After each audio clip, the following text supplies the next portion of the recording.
मोक्षमार्गस्य नेतारं वेत्तारं कर्मभोवृतां ज्ञातारं विश्वतत्त्वानां वन्दे तद्गुणलब्धये। श्री तत्वार्थ सूत्र जी ग्रंथ में तृतीय अध्याय में 6 सूत्रों के माध्यम से अधोलोक में 7 नरक और 7 नरक के बाद 3 वातवलय और उसके बाद अनंत आकाश और उन्हें 7 पृथ्वियों में जो 7 नरक हैं वहाँ पर 84 लाख बिलों का विस्तार से आपने जान लिया है। 7 पृथ्वियों में उत्कृष्ट आयु के बारे में और नरक में नारकीय जीवों को किस प्रकार के दुख होते हैं ये आपने अच्छे से समझ लिया है। अब मध्यलोक का वर्णन 7वें सूत्र से प्रारंभ हो रहा है। आचार्य श्री अमृत चंद्र स्वामी जी महाराज 7वें सूत्र में मध्यलोक का वर्णन प्रारंभ कर रहे हैं। सूत्र दोहराएंगे। जम्बू द्वीप लवणो दादया, जम्बू द्वीप लवणो दादय, शुभ नामानो द्वीप समुद्राह, शुभ नामानो द्वीप समुद्राह। इसे में क्या बताया है? जम्बू द्वीप और लवणोदय। लवणोदय माने लवण समुद्र, लवण उदय, लवणोदादया, लवण समुद्र माने जम्बू द्वीप है और लवण समुद्र है। ये पहले द्वीप का और पहले समुद्र का नाम बता दिया है। इस प्रकार के अनेक द्वीप और समुद्र हैं। शुभ नामानो, शुभ नाम माने अच्छे अच्छे नाम वाले द्वीप और समुद्र हैं। मध्यलोक में क्या है? जम्बू द्वीप और लवण समुद्र जैसे अच्छे अच्छे नाम वाले द्वीप और समुद्र हैं। अब ये जम्बू द्वीप कैसा है और उसके बाद लवण समुद्र। यहाँ द्वीप से मतलब है हमारी पृथ्वी, जहाँ हम लोग रहते हैं। ये सारी पृथ्वी जम्बू द्वीप की पृथ्वी है। तो संपूर्ण जो मध्यलोक है, इस मध्यलोक में बीचों बीच में जम्बू द्वीप है। और कैसा है वो जम्बू द्वीप है? वह थाली की तरह गोल है। पृथ्वी को गोल कहा जाता है ना, जो हम लोग भूगोल में पढ़ते हैं तो उसमें पृथ्वी गोल है। लेकिन पृथ्वी को गोल जो कहा जाता है विज्ञान की दृष्टि से, भूगोल की दृष्टि से, तो उसमें पृथ्वी को गेंद की तरह गोल माना जाता है। लेकिन हमारे जैन आगम की मान्यता के अनुसार ये पृथ्वी चपटी है और थाली की तरह गोल है। जैसे यहाँ एक थाली हम रख दें यहाँ टेबल पर, तो वो थाली गोल है। तो इस तरह की ये पृथ्वी है, मतलब बीचों बीच में उसमें जम्बू द्वीप है जो थाली की तरह गोल है। और उस जम्बू द्वीप को घेरे हुए लवण समुद्र है। समुद्र जैसे समुद्र में पानी भरा रहता है तो वैसा ही पानी भरा हुआ समुद्र है, उसका नाम है लवण समुद्र। और लवण माने नमक होता है, खारा, तो उसे पानी का रंग खारा, पानी का स्वाद खारा है, इसलिए भी उसका नाम लवण समुद्र है। फिर जम्बूद्वीप के बाद लवण समुद्र, उसके बाद क्या है? तो उसके आगे का विस्तार बता रहे हैं कि उसके आगे भी समुद्र के बाद फिर एक द्वीप है, फिर उसके बाद फिर समुद्र है, फिर एक द्वीप है, फिर समुद्र है। इस तरह से असंख्यात द्वीप हैं और असंख्यात समुद्र हैं। मानिए द्वीप और समुद्रों की संख्या असंख्यात है। तो बीच का जो जम्बू द्वीप है वह तो थाली की तरह गोल है, और उसके बाद वाले जो समुद्र और द्वीप हैं वे सभी चूड़ी की तरह गोल हैं। देखो एक यहाँ पर हमने थाली रख दी और थाली के ऊपर फिर उसी तरह गोल, तो उस थाली का जितना वो परिधि है उससे बड़ी परिधि वाली एक चूड़ी हम उसके ऊपर रखें जिससे पूरी थाली उसके अंदर समाहित हो जाए, तो वो फिर कैसा बन जाएगा? माने वो एक गोला बन जाएगा ऐसा जो उसको पूरा घेरे हुए है जम्बूद्वीप को। तो वो चूड़ी की तरह गोल, फिर थाली की तरह गोल नहीं होगा, वो भी गोल कहलाएगा। एक चूड़ी की तरह गोल, एक थाली की तरह गोल, एक गेंद की तरह गोल। तो यहाँ पर जम्बूद्वीप है थाली की तरह गोल, उसको घेरे हुए लवण समुद्र है, उससे बड़ी चूड़ी जैसे रख दें थाली के घेर करके, तो उस तरह से चूड़ी की तरह गोल है। उसके बाद के जो एक द्वीप, फिर एक समुद्र, एक द्वीप, एक समुद्र, इस तरह हैं, वो सभी इसी तरह चूड़ी चूड़ी की तरह गोल हैं। किस तरह के हैं ये सूत्र नंबर 8 में बताया जा रहा है। दोहराएंगे। द्वैर द्वैर विष्कंभाः द्वैर द्वैर विस्कंभा पूर्व पूर्व परिक्षेपणो पूर्व पूर्व परिक्षेपणो वलया कृतयः। बलया कृतयः। अब देखो इसमें 3 बातें बताई हैं इस सूत्र में। पहली बात है द्वैर द्वैर विष्कंभा।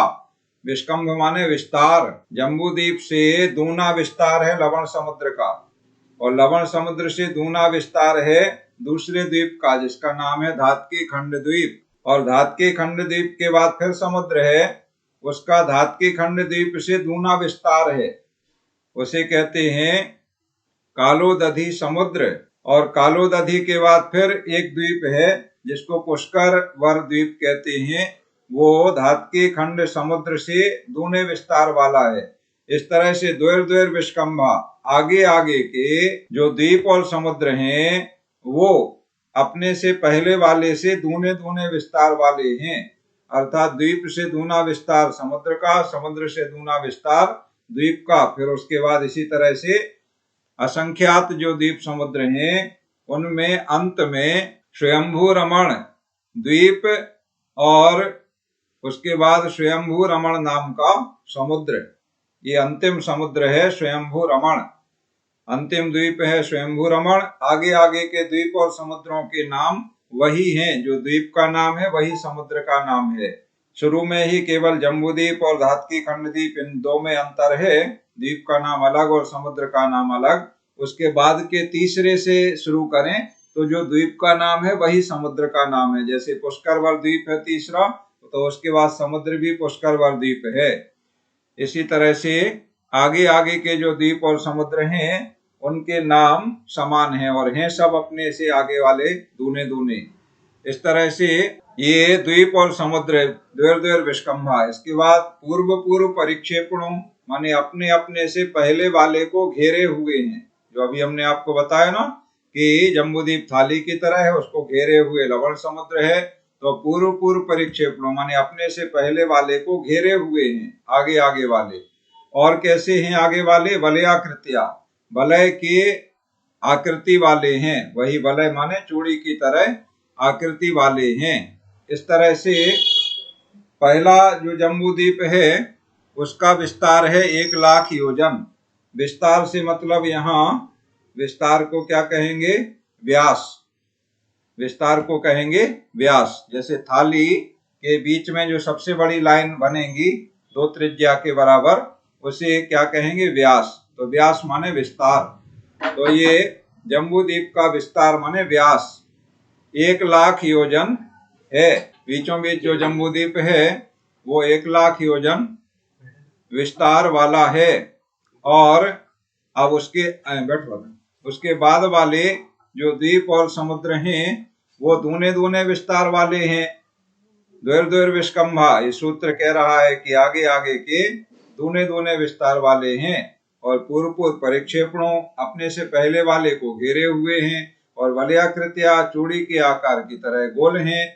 तो जम्बूद्वीप 1,00,000 योजन है, तो लवण समुद्र हो जाएगा कितना? 2,00,000 योजन विस्तार वाला। तो अब लवण समुद्र तो है चूड़ी की तरह गोल, तो उसका विस्तार जैसे थाली का जो व्यास जम्बूद्वीप का, हम यहाँ थाली उसको कह रहे हैं, उसका हमने व्यास देखा, उसी को आगे हम बढ़ाएं तो आगे उसी व्यास में, जैसे अब वो चूड़ी उसके ऊपर रखी तो चूड़ी वाले गोले को हम ले लें बड़ा वाला, तो उसका हो जाएगा 2,00,000 इस तरफ बढ़ जाएगा और 2,00,000 इस तरफ बढ़ जाएगा। इस तरह से मतलब 2,00,000 ही बढ़ेगा, माने सभी तरफ पूरी गोलाई में 2,00,000 विस्तार बढ़ेगा। इस तरह से तो दूना हो गया, लवण समुद्र हो गया जम्बूद्वीप से दूना 2,00,000 योजन विस्तार वाला। अब उससे दूना धातकी खंड द्वीप, तो धातकी खंड द्वीप का विस्तार हो जाएगा 4,00,000 योजन। इसके बाद फिर दूना कालोदधि समुद्र, तो कालोदधि समुद्र का विस्तार हो जाएगा 8,00,000 योजन। इसके बाद फिर पुष्करवर द्वीप, तो पुष्करवर का हो जाएगा 16 लाख योजन। ऐसे आगे फिर पुष्कर वर समुद्र, तो उसका 32 लाख योजन हो जाएगा। ऐसे दूने दूने विस्तार वाले हैं सारे आगे आखिरी तक। अब हम थोड़ा सा हिसाब लगा लें। किसका हिसाब लगा लें? ढाई द्वीप का। ढाई द्वीप से मतलब होता है पहला द्वीप जम्बूद्वीप, दूसरा द्वीप धातकी खंड द्वीप, यहाँ समुद्र नहीं हम बोल रहे हैं, केवल द्वीप बोल रहे हैं, और तीसरा द्वीप पुष्कर वर द्वीप। तो तीसरा द्वीप पुष्कर मिलाएंगे तो 3 द्वीप हो जाएंगे। तो तीसरे द्वीप का आधा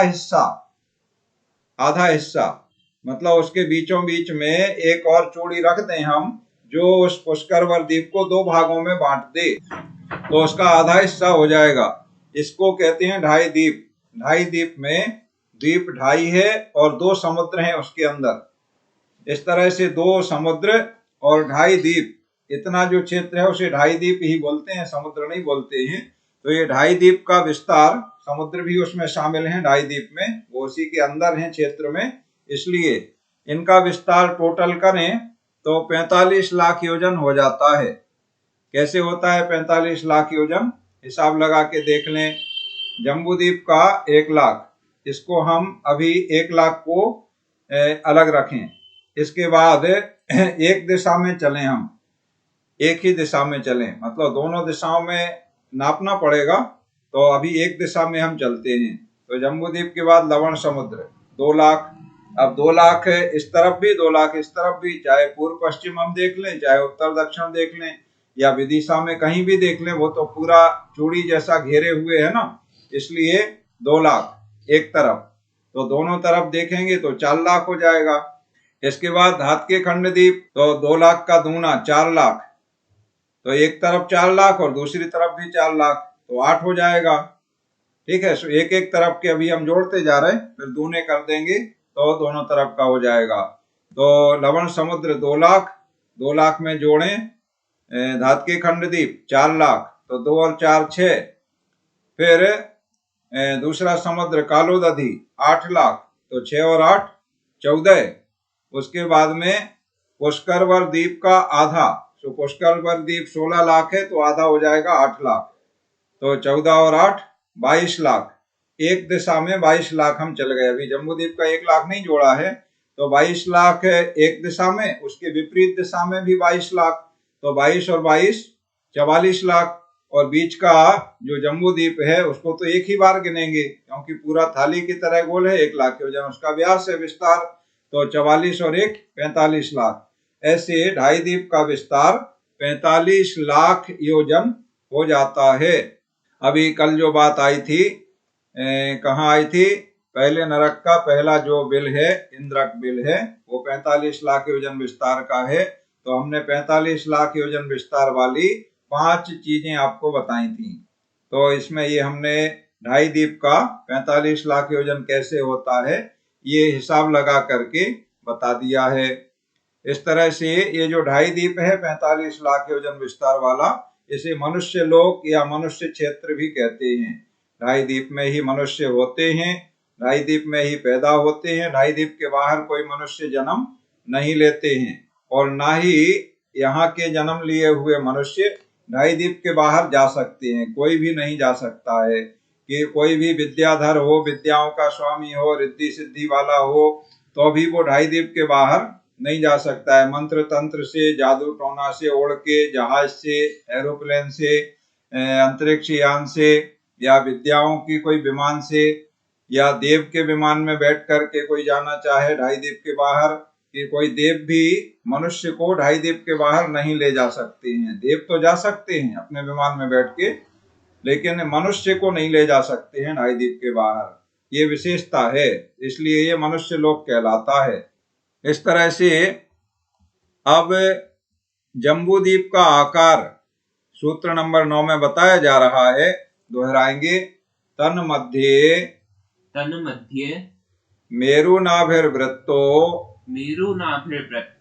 योजन 7 विस्कंभो जम्बूद्वीप है। इसमें हमने आपको बता दिया है 1 लाख योजन विस्तार वाला जम्बूद्वीप है, वही चीज इस सूत्र में बताई गई है। जम्बूदीपा माने जम्बूदीप, शत सहस्र विष्कंभो, शत माने 100, सहस्र माने 1000, तो शत सहस्र माने 100,000 और 100,000 का मतलब 1,00,000, ठीक है ना। विष्कंभो माने विस्तार, वही व्यास। तो जम्बूदीप 1,00,000 योजन विस्तार वाला है। और तन्मध्य मेरु नाभिर्वृत्तो, तन्मध्य माने उन सभी द्वीप और समुद्रों के बीचों बीच में, जिसकी नाभि में सुदर्शन मेरु है। नाभि से मतलब होता है जैसे मनुष्य के शरीर में बीचों बीच नाभि होती है, तो वैसे ही जम्बूदीप के बीचों बीच में सुदर्शन मेरु है, तो वो नाभि के समान है। इस तरह से सारे द्वीप और समुद्रों के बीचों बीच में जम्बूदीप है और जम्बूदीप के बीचों बीच में सुदर्शन मेरु है। मेरु नाभि, नाभि के समान है, जैसे पुरुष के शरीर में नाभि होती है बीचों बीच में, उसी तरह से सुदर्शन मेरु है जम्बूदीप में बीचों बीच में। और जम्बूदीप सारे द्वीप समुद्रों के बीचों बीच में है। इस तरह से दो चीजें इसमें बताई गई। और तीसरी चीज क्या बताई गई कि जम्बूदीप का विस्तार 1,00,000 योजन है। इस तरह से जम्बूदीप और उसको घेरे हुए जो समुद्र और द्वीप हैं, द्वैर विष्कंभा, दूने दूने विस्तार वाले हैं, उनके बारे में हमने आपको बता दिया है। अब आगे जम्बूदीप में क्या क्या है इस बात का वर्णन चलेगा, तो इसको आगे हम लेंगे। अभी आप अपना कल का पाठ सुना दें और अपनी जिज्ञासा प्रश्न आदि हैं उनका समाधान करें।